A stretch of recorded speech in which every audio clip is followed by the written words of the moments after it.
a todos, que a graça e a paz de Deus estejam com vocês. Hoje nós vivemos um dia fundamental na nossa fé cristã, o dia em que nós celebramos, relembramos a morte, a entrega de Jesus na cruz por nossos pecados. Chegamos então à Sexta-feira Santa, ou Sexta-feira da Paixão. Eu achei interessante quando eu descobri que esse dia em inglês é chamado de Good Friday, ou Sexta-feira Boa. Eu entendo que esse imenso ato de amor que ele realizou por nós é muito bom, mas é estranho olhar para a crucificação de Cristo e pensar que isso é um fato bom. Fato é que a morte de Cristo não tem poder se não for relacionada com a sua ressurreição. Então, se olharmos apenas para a Sexta-feira Santa, ela se parece escura, como um dia de luto. O texto de hoje vai nos contar como foram os últimos momentos de Jesus aqui na Terra. Será uma leitura um pouco longa, mas eu peço que você ouça com atenção, se possível acompanhe em sua Bíblia, peça que o Espírito Santo te ajude a se conectar com a morte de Cristo de uma forma como você ainda não tem experimentado. Nós vamos ler hoje o texto de João 19, versículos 1 até o 30, que começa assim: Então Pilatos mandou açoitar Jesus. Os soldados teceram uma coroa de espinho e a puseram na cabeça dele. Vestiram-no com uma capa de púrpura e, chegando-se a ele, diziam: Salve, Rei dos Judeus! E batiam-lhe no rosto. Mais uma vez, Pilatos saiu e disse aos judeus: Vejam, eu estou trazendo a vocês, para que saibam que não acho nele motivo algum de acusação. Quando Jesus veio para fora, usando a coroa de espinhos e a capa de púrpura, disse-lhe Pilatos: Eis o homem!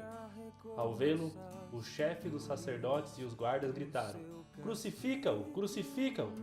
Mas Pilatos respondeu: Levem-no, vocês, e o crucifiquem. Quanto a mim, não encontro base para acusá-lo. Os judeus insistiram: Temos uma lei, e de acordo com essa lei ele deve morrer, porque se declarou filho de Deus. Ao ouvir isso, Pilatos ficou ainda mais amedrontado e voltou para dentro do palácio. Então perguntou a Jesus: De onde você vem? Mas Jesus não lhe deu resposta. Você se nega a falar comigo? Disse Pilatos. Não sabe que eu tenho autoridade para libertá-lo e para crucificá-lo? Jesus respondeu: Não terias nenhuma autoridade sobre mim se esta não te fosse dada de cima. Por isso, aquele que me entregou a ti é culpado de um pecado maior. Daí em diante, Pilatos procurou libertar Jesus, mas os judeus gritavam: Se deixares este homem livre, não és amigo de César. Quem se diz rei opõe-se a César. Ao ouvir isso, Pilatos trouxe Jesus para fora, sentou-se na cadeira de juiz no lugar conhecido como Pavimento de Pedra. Era o dia da preparação da semana da Páscoa, por volta das 6 horas da manhã. Eis o rei de vocês, disse Pilatos aos judeus. Mas eles gritaram: Mata! Mata! Crucifica-o! Devo crucificar o rei de vocês? Perguntou Pilatos. Não temos rei senão César, responderam os chefes dos sacerdotes. Finalmente Pilatos o entregou a eles para ser crucificado. Então os soldados encarregaram-se de Jesus. Levando a sua própria cruz, ele saiu para o lugar chamado Caveira. Ali o crucificaram e com ele 2 outros, um de cada lado de Jesus. Pilatos mandou preparar uma placa e pregá-la na cruz, com as seguintes inscrições: Jesus Nazareno, o Rei dos Judeus. Muitos judeus leram a placa, pois o lugar em que Jesus foi crucificado ficava próximo da cidade, e a placa estava escrita em aramaico, latim e grego. Os chefes dos sacerdotes dos judeus protestaram junto a Pilatos: Não escreva o Rei dos Judeus, mas sim que esse homem se dizia Rei dos Judeus. Pilatos respondeu: O que escrevi, escrevi. Tendo crucificado Jesus, os soldados tomaram as roupas dele e as dividiram em 4 partes, uma para cada um deles, restando a túnica. Esta, porém, era sem costura, tecida numa única peça, de alto a baixo. Não a rasguemos, disseram uns aos outros. Vamos decidir por sorte quem ficará com ela. Isso aconteceu para que se cumprisse a escritura que diz: Dividiram as minhas roupas entre si e tiraram sorte pelas minhas vestes. Foi o que os soldados fizeram. Perto da cruz de Jesus estava sua mãe, a irmã dela, Maria, mulher de Clopas, e Maria Madalena. Quando Jesus viu sua mãe ali e perto dela o discípulo a quem ele amava, disse à sua mãe: Aí está o seu filho. E ao discípulo: Aí está a sua mãe. Daquela hora em diante, o discípulo a recebeu em sua família. Mais tarde, sabendo então que tudo estava concluído para que a escritura se cumprisse, Jesus disse: Tenho sede. Estava ali uma vasilha cheia de vinagre. Então embeberam uma esponja nela, colocaram a esponja na ponta de um caniço de isopo e a ergueram até os lábios de Jesus. Tendo provado, Jesus disse: Está consumado. Com isso, curvou a cabeça e entregou o Espírito. Enquanto eu leio esse texto, alguns detalhes se destacam para mim sobre tudo o que Jesus suportou. Açoitado por Pilatos, uma coroa de espinho na sua cabeça, zombaria sobre o manto púrpura e as saudações, golpeado pelas mãos dos soldados, exposto vergonhosamente para o povo. Ouviu cânticos para ser crucificado. Mesmo achado inocente por Pilatos, recusou-se a falar, submeteu toda a autoridade a Deus. Sentou no banco dos réus, mais gritos para crucificá-lo. Entregue para ser crucificado. Erguendo a sua própria cruz, então ele foi crucificado, entregou sua mãe para João, teve sede, recebeu vinagre, falou e morreu. Com frequência eu fico assustado, estarrecido com a crucificação de Cristo. As cruzes estão por toda parte. Nós usamos ela em volta do pescoço, penduramos na parede. A nossa cultura, ela está tão inundada por imagens de fé, de religião, de crenças, que a cruz não parece mais ter um significado realmente importante. Ela não parece ser tão escura quanto realmente é. Muitas vezes a pintamos em uma colina com um lindo pôr do sol brilhante ao fundo. Hoje vamos perguntar ao nosso ajudador para que ele nos dê uma nova perspectiva sobre o que Cristo suportou. Que o Espírito Santo nos mostre o que Cristo realizou naquele dia.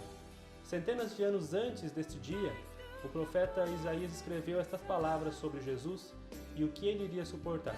Lá em Isaías 53, a partir do versículo 4, nós encontramos que certamente ele tomou sobre si as nossas enfermidades e sobre si levou as nossas doenças. Contudo, nós o consideramos castigado por Deus, por ele atingido e afligido. Mas ele foi transpassado por causa das nossas transgressões, foi esmagado por causa de nossas iniquidades. O castigo que nos trouxe a paz estava sobre ele, e pelas suas feridas fomos curados. Todos nós, tal qual ovelhas, nos desviamos, cada um de nós se voltou para o seu próprio caminho, e o Senhor fez cair sobre ele a iniquidade de todos nós. Ele foi oprimido e afligido, contudo não abriu a sua boca. Como um cordeiro foi levado para o matadouro, e como uma ovelha que diante de seus tosqueadores fica calada, ele não abriu a sua boca. Com julgamento opressivo ele foi levado. Que o Senhor nos faça refletir sobre a morte de Jesus. Que nesse dia nós possamos tirar um tempo para pensar o que isso significa na minha vida. Qual é o real significado do sacrifício de Jesus para mim? O que isso transforma, o que isso muda na minha vida? Que o Senhor nos dê o seu Santo Espírito para que Ele nos ajude a entender que o sacrifício de Cristo não foi em vão. Não foi simplesmente mais uma morte, mas foi para a minha e para a tua salvação. Vamos orar? Senhor Deus, nós nos colocamos em tua presença, Pai. Olhamos para esse dia como um dia de luto, mas sim, é um dia de esperança, porque nós já sabemos que iremos celebrar a ressurreição de Cristo. Mas as pessoas que estavam lá naquele dia só viam dor, tristeza, trevas. Pai, que nós possamos entender e enxergar o que significa esse sacrifício de Jesus. Que esse sacrifício de Jesus possa realmente transformar as nossas vidas. Que o sangue de Jesus derramado naquela cruz possa realmente nos purificar, nos lavar, transformar a cada um de nós em novas criaturas em Ti, Pai. Nos colocamos em Tua presença gratos pelo Teu amor, pela Tua graça, pela Tua misericórdia. E, Senhor, queremos encerrar este momento devocional, orando a oração que Jesus nos ensinou, colocando diante de Ti tudo aquilo que está no nosso coração, na nossa mente e em nossas vidas. Oramos. Pai nosso que estás no céu, santificado seja o Teu nome, venha a nós o Teu reino, seja feita a Tua vontade, assim na terra como no céu. O pão nosso de cada dia nos dá hoje, e perdoa as nossas dívidas, assim como nós temos perdoado aos nossos devedores. E não nos deixes cair em tentação, mas livra-nos do mal, pois Teu é o reino, o poder e a glória para sempre. Amém. Que o Senhor te abençoe e te guarde, que Ele faça resplandecer o seu rosto sobre ti e tenha misericórdia de ti. Que o Senhor lhe dê a sua paz. A oferta pela conta Ele ofereceu.